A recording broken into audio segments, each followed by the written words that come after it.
So I'm Alexander Polonsky. I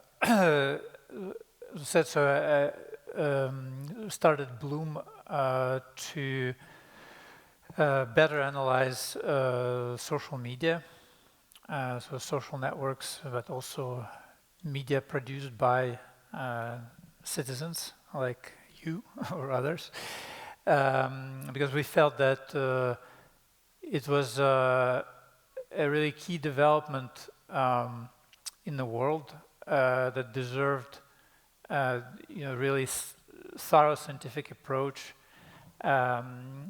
that we didn't find on the market at the time, and still we feel we are leading this effort worldwide. Now, for the first time in history of humanity, we actually have a representation, virtual representation of society. So social media is no longer really just a toy on university campuses, as you well aware of, and it actually gives us an opportunity to talk with society, so to say, with humanity as a whole. So we can listen to what the humanity has to say. Over 4.5 billion users. It's not 100%, but it's pretty representative. And we also can impact what it thinks in a way, impact its opinions and future development, and that's extremely exciting possibility, and has to be approached with great care and rigor. All right, I need to take that to be able to switch slides. Apologies. Now, traditionally, we listened to the society, try to understand society using polls. Now, these things are still around, as you know, but they're sort of working less and less well, although they've always had a lot of problems. The sample size is often very small. The bias related to the way the questions are asked is huge. And also even the environment of the polling itself is quite artificial. And there are many other issues with polls. What more and more people have been observing is that they get things really wrong. Whereas on our side, these are just two examples of events we've analyzed at Bloom, and we're able to be much more precise about predicting what would happen. Now, we don't pretend to predict the future. It's very complicated, but we do observe in all our areas of activity that actually analyzing social media gives insights that are often more accurate than polls, and in any case, it's something that is quite complementary. You get different types of information. You can refresh it much more frequently worldwide in many languages, and so forth. Now, at Bloom, we really position ourselves around social media analysis, right? So that's our positioning, which means that we can address a wide variety of use cases. When we analyze society, we say as we do applied sociology really. Analyzing society, it's very rich. You can come up with all kinds of different questions that you would like to ask and find very interesting answers. And we're actually still discovering the potential use cases all the time. New ones come up all the time as to what we can do with this very rich data. So this is just some of the examples. We work with pharmaceutical companies, healthcare providers, to help them with better understanding patients' needs, also finding patients for clinical trials, for example. We work with brands to help them better understand their consumers and also cultural trends. And we work with governments and security and defense sector to help protect our societies from foreign interference, conspiracy theories, etc. Now, what does it actually mean to analyze the social media? Now, it's a very complex data set. It's quite rich, heterogeneous, and also the data itself is not easy to get because the social media platforms, as you well know, are walled gardens that are not eager to share their data. Now, we only analyze public data. Let me reassure you, so we're not at all in the same business as Cambridge Analytica or other types of shady companies that could exist in this area. But the public data is still very, very big, and plenty sufficient for what we need to do. Now, once we get the data, it's a big, right? And so we need to be able to make sense out of it all by structuring it and also figuring out what is important in there. And also, finally, understanding is great, but anticipation is even better. And so we've been working on predictive models, which are not guaranteed to always work. We don't have a crystal ball to predict the evolution of society, but we are able to predict certain things pretty reliably. So in terms of the types of analysis that we can do on this data,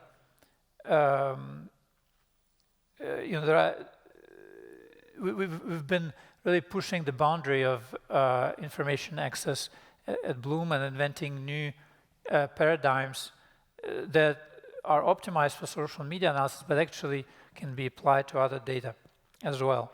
So one of those paradigms is what we call social inference, which is inspired by crowd dynamics, which is a field that studies crowds both in the animal kingdom and in the human world, which are actually exhibit very similar behaviors, and we find similar behaviors also in social media, not surprisingly. So this is one of the approaches that we use a lot, which we call social inference. The idea being that we can infer new knowledge based on social interactions. So this is an example of a social interaction graph. This one comes from YouTube. So each social media will have their own social graph, but as you know, they're not completely independent. There's a lot of porosity between social media. So you'll have YouTube videos referenced on Twitter or Instagram posts referenced on Facebook, etc.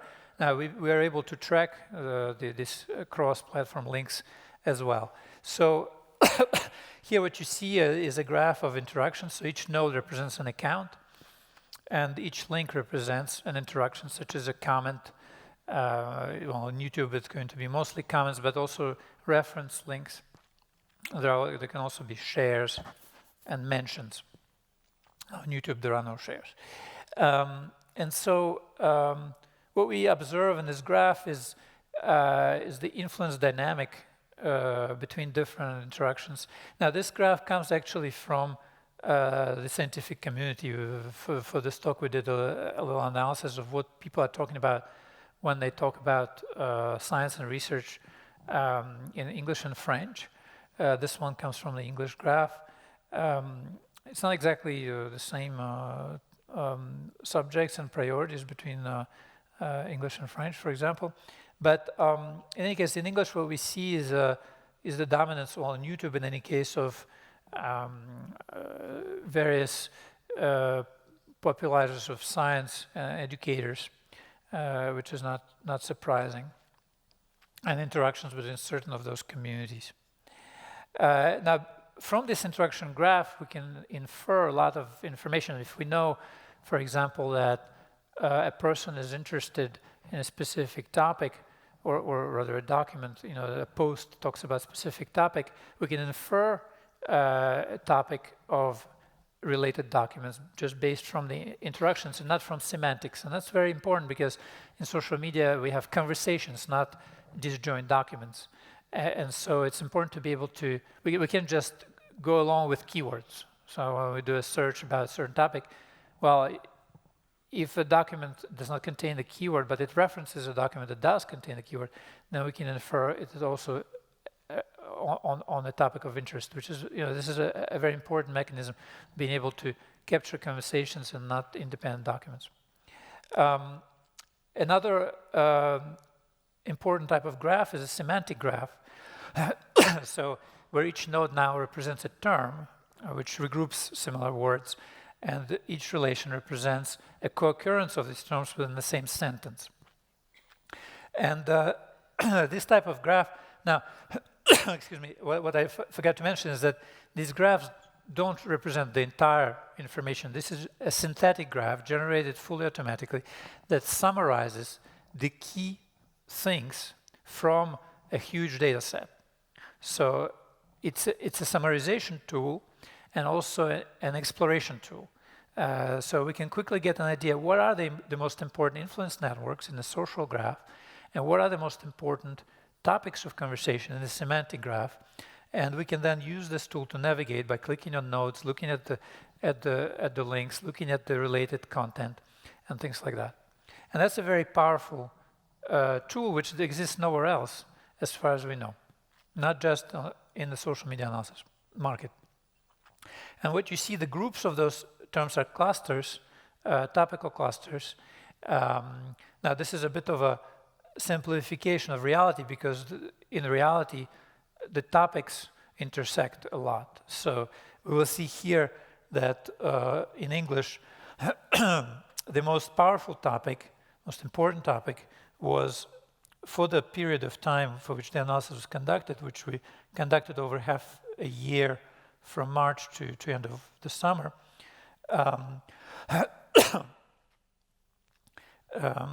During this period, you can see the most important topics being discussed. Now, the importance of a topic is not just the number of documents.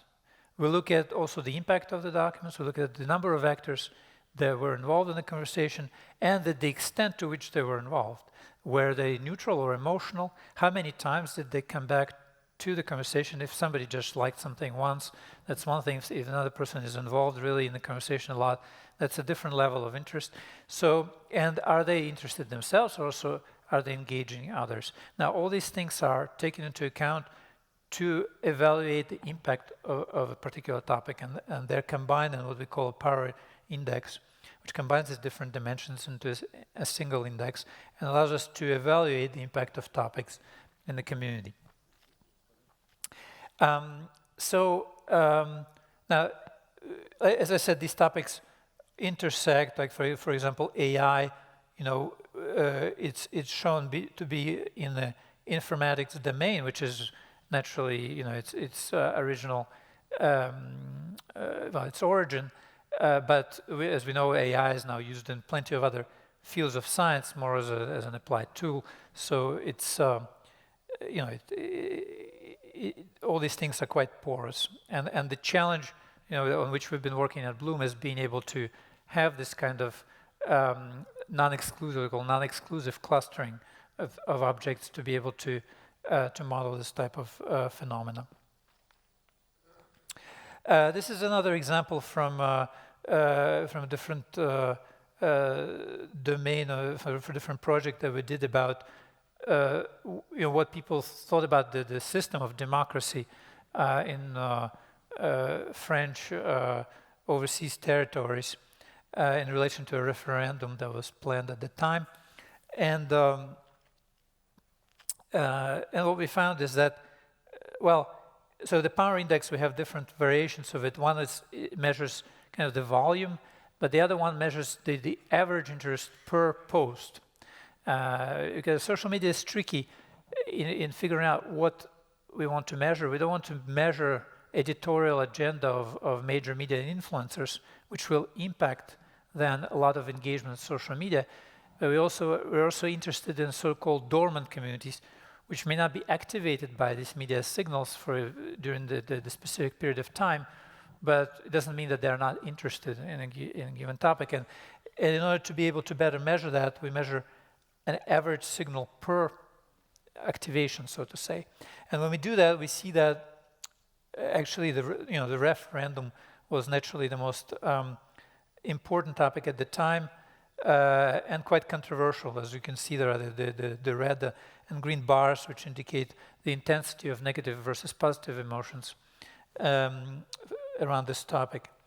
We can then deep dive into a specific community to see the different topics of conversations and do statistical analysis both on temporal evolution, different properties of these communities, including, for example, emotions. We can see which emotions are being evoked, and they're grouped into positive, negative, and neutral, but actually we distinguish 8 different emotions, such as anger, fear, joy, etc. So an important, other important part of our analysis is figuring out what is important. It's a funny thing, but there's no really unified model of information importance out there. So we had to actually develop one at Bloom ourselves, and basically it reposes on 4 pillars. One is relevance of information, because if it's not relevant, it's not important. The other 2 is, on the other hand, impact, but also surprise. So impact could be things such as how much influence something has in social media, or potentially has. So taking into account impact historically, but also potentially. And the surprise is something, well, it goes back to the theory of information, where if things don't change and remain monotonous, we don't learn anything. But what we are most interested in is most significant changes, actually, in the systems. And finally, the idea of informational hierarchy that we can create in order to say that certain meta properties are going to be more important than very granular ones. But this is kind of an overall model of importance that can be then customized and fine-tuned according to a specific use case. What people care about. Do they care about the macro properties or the micro properties? And well, actually, I'm doing quite well on time, better than I expected. So I'd like to end with the thought that actually, as I mentioned, these approaches that we've developed at Bloom, they've been optimized for social media analysis, but we've always taken care of developing them in the most generic way possible, so that they can be applied to other forms of information. And in fact, my background is in neuroscience, a PhD in neuroscience, and I've left academic research actually because I was frustrated with the way that scientific information was treated. I felt kind of demotivated generating new knowledge when the knowledge we already have is poorly accessible. And actually that's why I left the field and changed the areas of research into the information domain. And so at Bloom we're trying to generalize our technology to be applied to other informational domains, and why not the scientific information, such as scientific articles or other things. The same exact needs apply there as well. So that's it for me.